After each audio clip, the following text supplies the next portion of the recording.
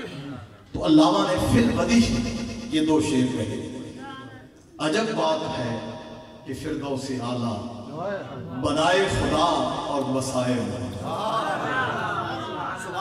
عجب بات ہے کہ فردوس اعلیٰ بنائے خدا اور بسائے محمد، تعجب تو یہ ہے کہ نارے جہنم لگائے خدا اور بجھائے محمد۔ لگائے، اس لیے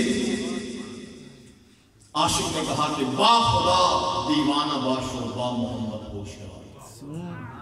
لوگوں جب خدا کی بات آئے تو دیوانگی کی حدوں کو چھو جاؤ، لیکن یاد رکھنا جب میرے مصطفیٰ کی بات آئے تو ہوشیار رہنا، ہوشیار رہنا۔ خدا ناراض ہو گیا تو محمد موجود ہے منانے کے لیے، اگر محمد ناراض ہو گئے تو کون منائے گا؟ کون منائے گا؟ بس محمد محمد کریندے گزر گئی، احد نال احمد ملیندے گزر گئی، احد گول احمد گلیندے گزر گئی۔ وہ ساری زندگی جو محمد محمد کرتے گزر گئے، ان کی یہ زندگانی بھی اچھی گزر گئی، قبر بھی اچھی گزر گئی، حشر بھی اچھی۔ وما علینا الا البلاغ۔